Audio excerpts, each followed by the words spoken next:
Are you thinking of adding new services to your practice, or maybe you have recently and they're just getting started? Expansion is great and you should absolutely think about doing it. But how do you up the odds so that it's actually going to attract patients and be profitable at the same time?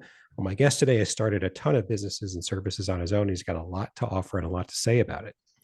I'm Carl White, principal at Mark Advisory Group, which is a healthcare marketing agency, and I'm also the host of PracticeCare. And the mission for both is the same, and that's to help private practice owners stay private. Not only is that what they want, but I really believe that care is better when it's just you and your provider sitting at the table trying to figure out what's best for you. And nobody else is secretly whispering in the provider's ear what their agenda is. Whether it's a hospital, a health system, owners in faraway lands, whoever they may be, it's better when they're not at the table and it's just you and your provider. And my guest today is Brandon Kelly.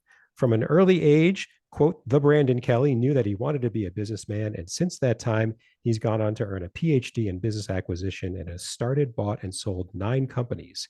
He was one of the original contestants on The Apprentice and has since taken 2 companies to the Shark Tank where they were both given deals. His expertise has been requested by over 100 companies in helping them grow their businesses and sales. And in turn, those companies have done a combined $1 billion in new sales. Brandon is the author of 7 books and he runs 6 coaching programs. And Brandon, with everything you've got going on, thank you for carving some time to come on to PracticeCare. Absolutely, Carl. I'm excited. In fact, I've had this day circled on my calendar for a while. I've been looking forward to it, and I think we're going to have a lot of great fun and share some great tidbits for your audience. So thanks for having me on your show. I'm excited. I appreciate it. I appreciate the compliment of looking forward to it. And yeah, let's jump into it. So I start here very simply with a lot of guests because the bios that I read are kind of necessarily short. And the first question is just fill in a bit more of your background for us. You've got one heck of an entrepreneurial thing going on. It's my own lingo for it. But if you could just give them a little more flavor, that'd be great. We don't have enough time to dive too far Yeah, into I know. that, We've Carl, talked a but bit, but any more highlights that can kind of. so kind of an interesting story. When I was 2 years old, I was hit by a drunk driver, clinically paralyzed, not supposed to walk or talk again, Wow. told to pull the plug. And long and short of it, I got into high jump in school after I learned how to walk and talk again. And that coach taught me how to truly raise the bar and be a star in what I do. Mm-hmm. And from there, I got ready to compete in the Olympics. And I was 2 weeks out from setting a world record in the Olympic level high jump. And a dump truck ran a red light. And so I had to learn how to come back and walk and talk a second time. Jesus. And that's when I realized that I just wasn't cut out to be an employee, and punch somebody else's clock and take the break when they said I had to. I was kind of all in all day long until the job was done. And Okay. so because of that, I've become a serial entrepreneur, and you can take that however you want. Yeah. I've started some successfully, some didn't work out so well. I've had others where partners took me for millions of dollars and had to figure out how to pay that back. But all of that led me to keep moving forward and doing the best that I could. Sure. So, as far as businesses, again, I've started several different, from coaching and speaking to real estate investment to right now we've started a private equity fund to go buy commercial properties and businesses Okay. that are struggling and get them refocused. So Got it. I think that's probably the short version of what we want for what we have today, but we can Yeah. definitely go on further. Well, that's the flavor. It's about starting something, and that's sounds like it's kind of like your mantra and your DNA is what can we start, what can we grow? Well, and that's exactly what I love. And I love the fact that we're getting the chance to talk to practitioners today. As I was thinking about this, it actually reminded me about one of the books that I wrote called The ABCs of Business Survival, Thrival, and Revival. Mm-hmm. And there we take an emergency room approach to how do we take the pulse on our business of what's going on and how to fix that. So we don't have the time to go through the alphabet today, but as we look at the ABCs, I think that they're really going to resonate with all of your listeners. Do you mind if Mm-hmm. we kind of Yeah, let's explore hit a little them bit of that? because Okay. it's go ahead, let's hit them, and I have a thought in mind. Well, no, go ahead. If No, you've no, got the it's thought, it's we can. after you yeah, Okay. you go first. Well, Yeah. so we look at the ABCs, and as we all remember from the first aid, it's the airway, breathing, and circulation, right? So Mm-hmm. so what is the airway within our practice right now? And that would be our audience. So are we tuned in to who our patients are, what they're going through, and how can we serve them the best, Mm-hmm. right? And so, as they're taking notes, hopefully they'll write down the ABCs, and the A is airway and audience. The B is for the breathing, meaning what is making things happen. And so breathing really in our businesses is going to be the billing. Every day we're going through and we're seeing the patients and the clients. But the reality is we got to stay on top of the billing. So we need somebody that's just really excellent to, Mhm. kind of be the pit bull in the audience that goes after and make sure that the insurance are paying, the clients are Right. getting their things, and things aren't getting overlooked because you're putting a lot of time and effort into that, Right. you know. And finally, it's the circulation. And I'm curious, what do you think the circulation would be within a practice and things like that?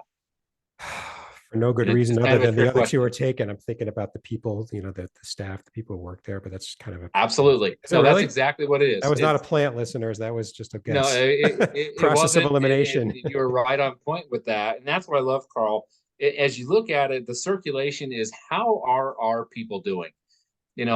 Having competed and gotten ready for a spot on the U.S. Olympic team and missed it by a couple weeks from being hit by that dump truck, I have always been all in. I'm not quitting until we set a record. And Mhm. and unfortunately, I've got like 200 or 300 records because of that, and that's another side story we don't want to go into. But as we look at that, what I found is as I push my team and people to perform the best that I can, or like I am, and try to lead by example, what I found is most of them are in roles and have never really been trained on how do they perform their job at their best, Mhm. right? Does that make sense? Yeah. And so as we look at it, is we keep a focus on the audience, meaning our clients, our breathing, meaning our billing, but ultimately our circulation. How Mhm. can we get in and do things? And so it's doing the little things, it's giving them the pat on the shoulder and saying, "Hey, Stacy, you did a good job." And, "Hey, Jill, good job at keeping on top of the billing." And, "Johnny, you did an awesome job here and there." And just kind of recognizing the little things. Mhm. But again, we can push human beings so far until they've stretched, and we have to relax that just a little bit. And so one day, I noticed that we were having, and it wasn't so much in a medical practice like with what some of your listeners were, but I was running a call center, and we had started a new project. We weren't having any traction and success, and the morale was absolutely in the gutter. And so I did something really crazy and stupid, and that was I went over and unplugged the entire power to the entire system for the calling, for outbound computer. Literally, we went black, Hmm. and everybody was freaking out. And I purposely took them over to a bowling alley, and this is about 10 o'clock in the morning. And I said, "Okay, great. I want everybody to throw the bowling ball as hard as you can at these pins." And then the second round was, okay, how many strikes can we get? And then the third round, we finally started to relax and just have fun. We ordered them lunch, and we went back that day. So we got back about 1 o'clock after, playing around on a very busy day, right?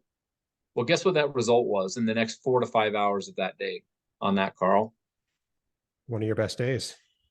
It was actually a record day. Mhm. So we sold literally hundreds of thousands of dollars because we changed the mindset.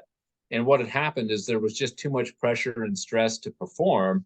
Mhm. And so we just needed to say, "Hey, it's okay to be human for a minute."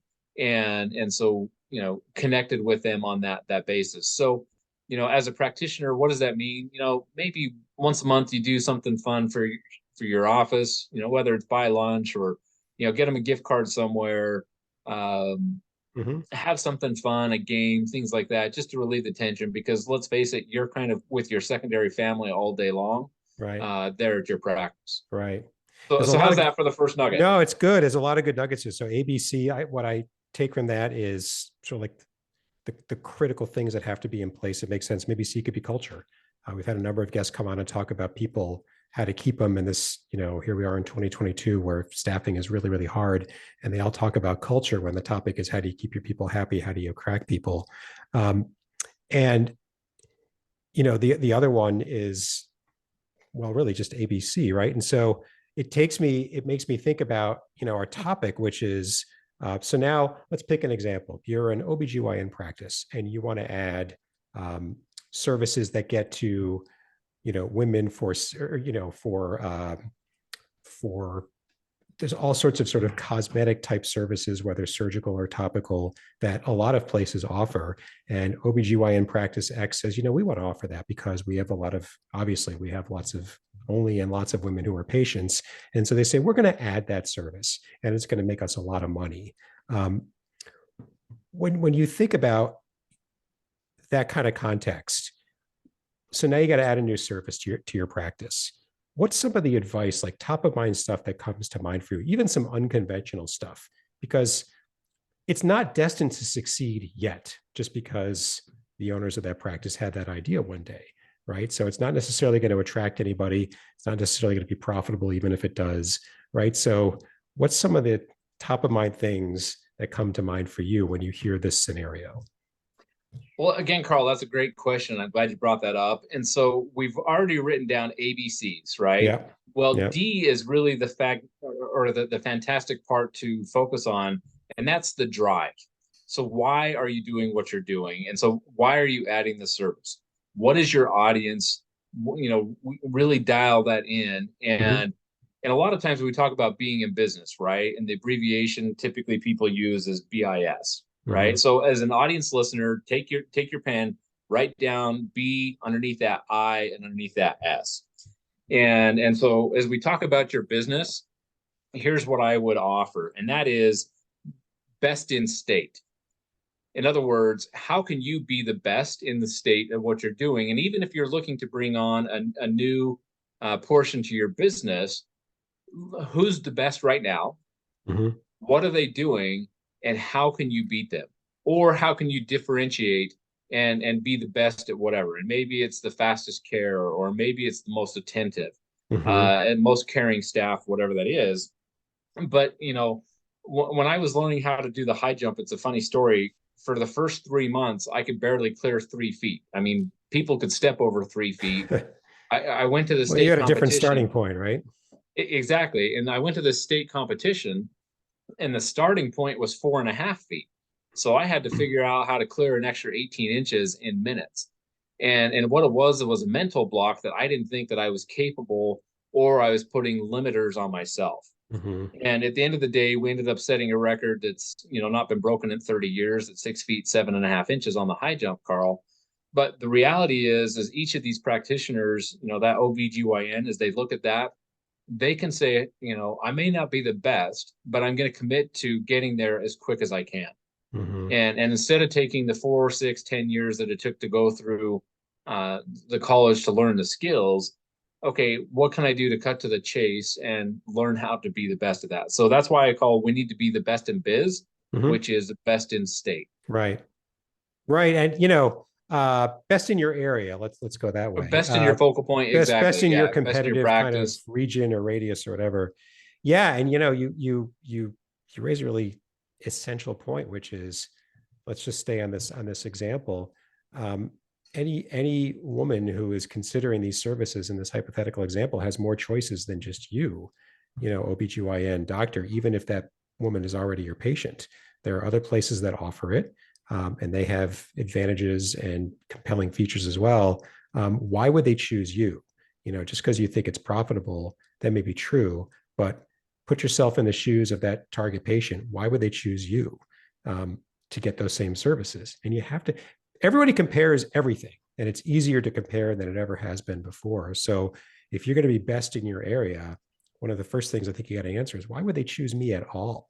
And, don't be so I guess be humble and say, they might not choose me. So how am I going to get them to choose me? And then how many do I need? And it kind of flows from there.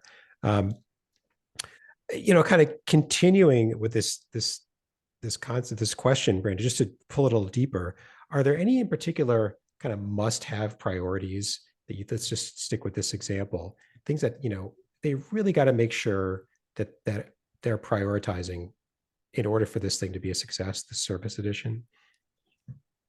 Well, And I'm not I thinking would of things think, like make sure you have supply, make sure, like, those are kind of, one of the things that I really like about you is you're a lot about mindset.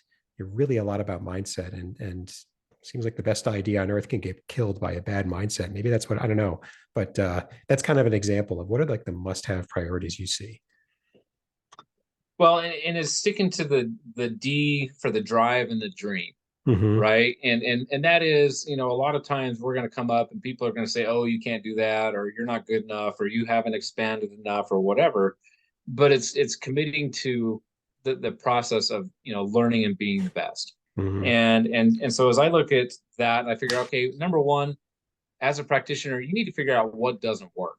So if you're adding this service and it's taking 30, 40 minutes to do, and it's not profitable, so what does the budget look like? What is the return on investment going to be for that? Hmm. And then have a dedicated space or system to it. Hmm. Yeah, one of the books that I helped co-write was 101 ways for the entrepreneur to be successful, and one of the primary ones that we focused in on was being organized. Hmm. And so, what is your system? What is the organizational process to whatever this new procedure is, Hmm. right? And making sure we have the equipment, staying after hours, making sure you practice on it so you're good and it's not just kind of fumbling at it. Hmm. Uh, but what's interesting is as you look at these doctors, they've had this dream and this goal, and I want to applaud them for that. Because you think about it, you've gone through school, you've got a couple 100,000 in debt, you got another couple 100,000 to start your practice, and now Hmm. you're thinking, I'm going to bring another piece of equipment or tool in that will augment my bottom line, Hmm. right? And so commit to that process. It's in my mind, the first thing that came to that when you asked me that question, Carl, was the seed. If I went out and planted corn today and expected to have a corn on the cob for dinner, I don't know that my expectations is very Yeah. realistic on that. Would you agree? I'm going to go with you on that one. Okay.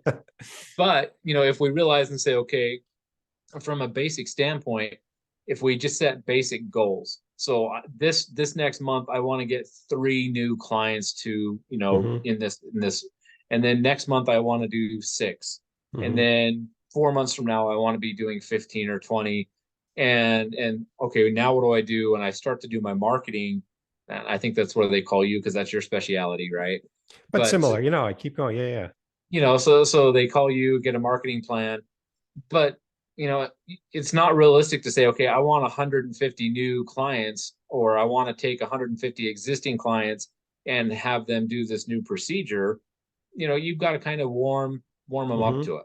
and Hmm. and so as we look at that seed that's been planted, realize that it takes some time to plant. It needs to be in good soil. It needs to bear good fulfillment. Hmm. And then as it starts to grow, it needs to be watered, nurtured, take your results. And really, when you get the chance, and again, I know that there's all of the HIPAA things, but in today's day and age, have them pull out their phone and say, hey, would you give me a quick testimonial on Hmm. how things went? Hmm. And give us permission to use your name, blah blah blah. Hmm. And so now it's not you saying it as the doctor, it's the Hmm. patient saying, hey, this is how things went, this is what Right. I was excited about, here's my result.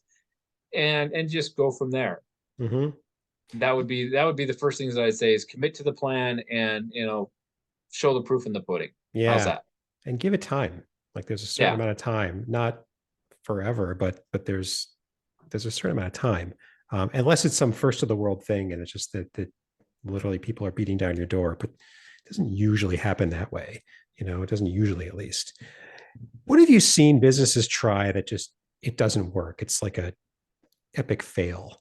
Um, and you look back and you go, how did we not see that? But going into it, it's just you had no, looking for the watch outs for listeners. Watch out for this, watch out for that. What do you see? Well, as I've looked at a couple of doctor and medical practices and tried to help them organize a little bit better, uh, one of the things that I've seen that really deflates their practice is time. And what do I mean by that? Well, Mm-hmm. if I have my appointment at 10:30 in the morning to come in and be checked out for whatever I'm being checked out on, Mm-hmm. the nurse comes in and sees me, I'm there for 10, 15 minutes, and I get how doctors work. But all of a sudden it's now 11:30, 11:45 before the doctor gets in, and then Mm-hmm. he's asking certain things. It's noon, it's an hour and a half. You're not being respectful of my time. Mm-hmm. As a doctor, I know you're worth a lot of money and a lot of time, and that's great, but also be respectful of the patients. And so, Mm-hmm. there'll be they'll honor that a time or two, but if that starts to become a consistent pattern where you're an hour or two behind, Hmm. then that's a problem. And I say that because the doctor that delivered my son, he and I have been good friends for a long time. Hmm. He's always been an hour and a half behind schedule. And I finally called him on the carpet on that. And he's like, "Oh, I didn't realize I was doing that." And he went back and Really? looked, and he'd lost hundreds of clients because he had no concept of time. And Hmm. so he started to figure out how to be more precisional and precise. Yeah. And so that would be, so what doesn't work? Being respectful of people's time. Um, I don't know. I could probably create I a have list of one. 100 things, right? Yeah. But from that standpoint, the other thing that doesn't work, I've got another client that I've worked with that his back office is a disaster. There's, imagine 2 and 3 and 4 feet tall of piles of receipts and invoices and bills to be paid and people that owe him money. Hmm. And so he's constantly working 12, 14 hours a day Hmm. and can't figure out why there's no money in the account. Well, the reality is he's trying to do the billing himself. And so I Right. equate it to, what watch are you wearing? I can go put on a $50, cheap average watch, Hmm. or I can wear, a higher end timepiece that maybe is worth 5, 10, $20,000. And what I want the listener to think about is, what is the value of my personal time, and should I be doing something that I'm not good at? So if you're not good at billing, hire somebody to do it in this Hmm. case. Yeah. If you need to have some sort of a red light system to keep your people on time, or something where you get buzzed or whatever from your assistant or from one of the nurses, Hmm. great. Just kind of be cognizant of time management. So those would be Yeah. the two biggest things that I'd say I've seen in the hundreds of businesses that I've coached Okay. on that, Carl. Is that after It, what you're no, it after? is. It is. And I'm just looking at your ABCs and you hit the first two. Know your audience, respect their time. But you could take that and expand that to other things about know your audience and then make sure you've got a good operational system in place. Um, I'll add one because I was having a conversation with somebody last week about this. It's not so much that they're adding a new service, but they're changing up kind of their marketing plan in a bit, and it's requiring that people in their practice do something that the people haven't done before. They have to go out and kind of like the office director has to go out now and kind of press the flash network, get out into the community to try to make them more known in the community, and it's kind of a sales role. And so, I asked this conversation, is that person good at that, or do they? I mean, their background is on the clinical side, not on the sales side. And so it's kind of like the question was, is this sort of square peg round hole? And he said, yeah, we're looking at that. We're looking at that because the performance that they're getting is, then they measure a lot, is not really what they're looking for. And so I just threw out the question, maybe that's part of it. I don't know too many people who trained in clinical who excel at, the sales type role. And so maybe that's part of it. And so they're kind of looking at that. So if you're going to add a new service, don't necessarily just throw it at your existing people and expect that it's going to go great. There could be different skill sets that are needed. And just make sure that you have a look at that. So there's your C, there's the staff, there's the ABC again, right? And then it keeps coming back to your ABC, no matter It's how amazing how often that shows yeah, up. right. No matter how far we might think we stray, it just comes right back every time. Audience, billing, and staff or culture, ABC. So, you know, Brandon, with every guest and with you as well, we could go on a lot longer and a lot deeper. But in the interest of bite-sized advice, I try to bring it home with two wrap-up questions. The first one is, in the context that we've been talking about, is there anything you think I should have asked you but just did not?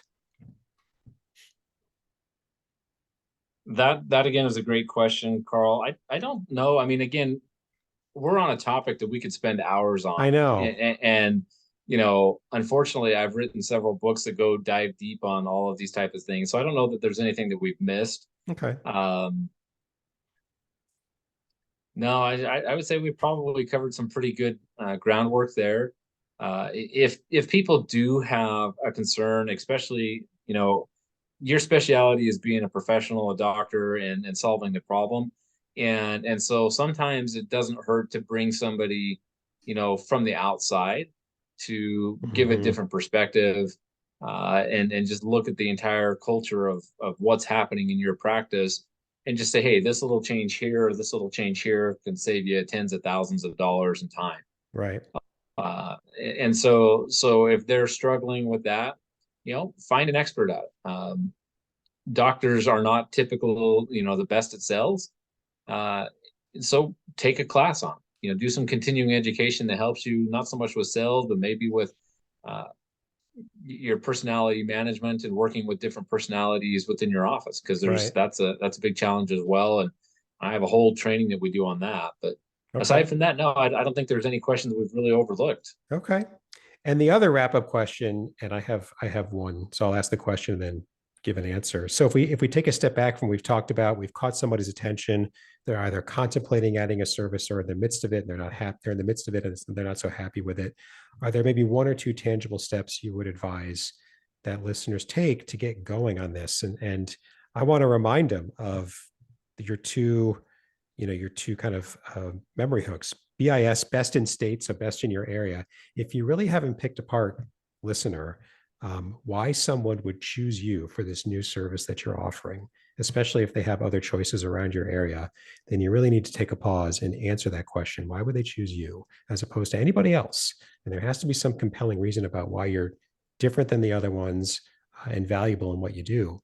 Otherwise, you're not compelling. It's just the fact, it's just kind of the state of it. So best in state. And then the other one that Brandon talked about, ABC, audience billing, culture, staff, that has to be in place for this new, business expansion also, just like you're trying to have it in place for your core practice. So write them down, BIS and ABC, and then D for drive and dream. They're really, they're great. They're very easy to remember. And then I haven't heard them before we talked, very powerful too. So that's the first one. It was kind of a long one. Is there another, tangible step, something even very simple that you would recommend that somebody listening take to get going on this? I absolutely would. And so one of the things as a professional speaker, and a lot of times I'm on stage and stuff, and so we'll share two different acronyms.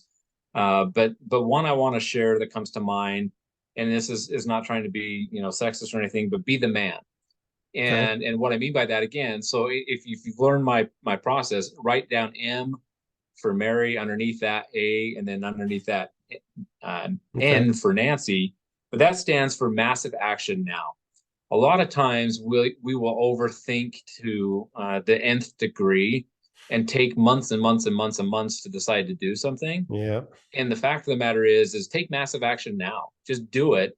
And we don't have to have the perfect solution, but be prepared to find the solution as we're in the trenches and making it work. So Mm-hmm. make the massive action.